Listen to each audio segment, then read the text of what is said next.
Hey y'all, welcome back to my channel. If you're new here, I'm glad you found me.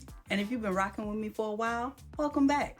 Today, I want to talk about a book that a lot of women side-eye, judge, or completely dismiss without even opening it. And that book is The 48 Laws of Power. Now, before you click off or clutch your pearls, let me be clear. This is not a video about manipulation. It's about discernment. And more importantly, it's about learning how to see clearly without losing your softness. But this book does have a reputation. People associate it with control, dominance, ego, and mind games. And yeah, it could be used that way. But that's not how I received it. I read this book in a season when I was tired of patterns repeating in my life. Tired of being confused by people's behavior. Tired of questioning my instincts after the fact. I wasn't looking for power over anyone. I was looking for clarity. And what I found wasn't a playbook, it was a mirror. So let's get into it.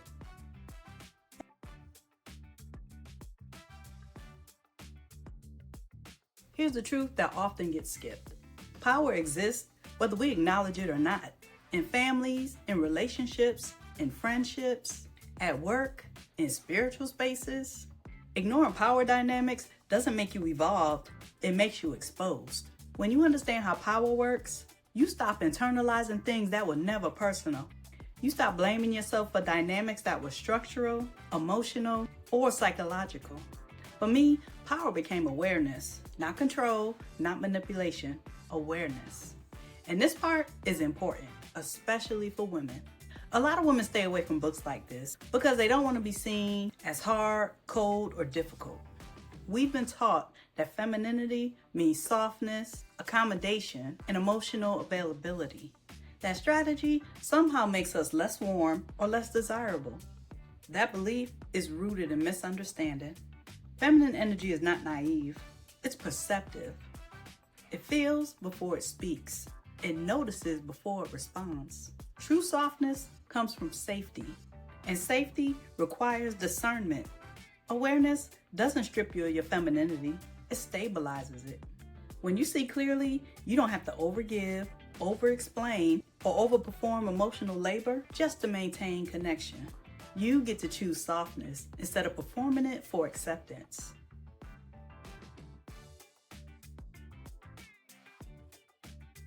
As I moved through this book, I wasn't looking at tactics. I was noticing patterns. Patterns in behavior, patterns in dynamics, patterns in myself. Let me share a few laws that shifted how I see the world.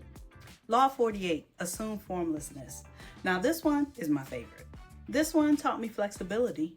Life will ask you to shed identities. Clinging too tightly to who you used to be creates unnecessary suffering. Adaptability is not weakness, it's maturity. Law 18, do not build fortresses. Isolation can feel like protection, but too much of it hardens you. This law reminded me that discernment doesn't require disappearance. Law 10, avoid the unhappy and the unlucky. This isn't cruelty, it's energetic awareness. Emotions are contagious. Protecting your peace from those who can destroy it, that's not a moral failure. Law 33, discover each person's thumbscrew. This one helped me stop taking behavior personally. Everyone is driven by something. When you understand that, you stop living in fantasy. Law 23, concentrate your forces. Scattered energy leads to burnout. Focus restores agency. Doing less, but doing it with purpose and intention, changes everything. Law 25, recreate yourself. You are allowed to evolve. Identity is not fixed. Growth is self-authorship. And let me tell you something else. Aging does not diminish worth. I learned that it was not too late for me to try something new. None of these laws made me manipulative. They made me aware of my patterns and the patterns of those around me. This book didn't teach me how to dominate people. It didn't teach me how to deceive. And it didn't teach me how to harden my heart. What it taught me was restraint, timing, observation, emotional intelligence. Awareness doesn't make you cold, it grounds you.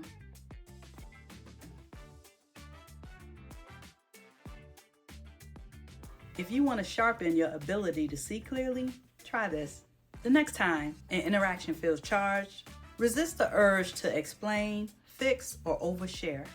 Just notice who speaks first, who holds emotional leverage, and how people respond when they don't get immediate access to you. This isn't judgment, it's information. Because when confusion ends, self-trust begins. And listen, if you've avoided this book because of its reputation, I encourage you to read it for yourself. Let your discernment guide what you take in and what you leave behind, like I did. Because when this book is approached with self-awareness and integrity, it becomes less about power over others and more about clarity within yourself.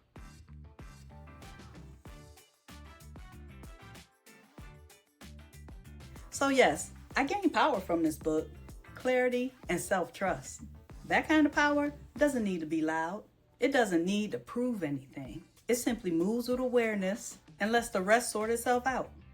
If this resonated with you, let me know in the comments. I'd love to hear your thoughts. And if you found value here, please like the video, share it with someone who needs it, and subscribe to the channel so you don't miss what's coming next. Thank you so much for spending this time with me. Y'all stay easy and stay blessed, and I'll see y'all in the next one. Peace.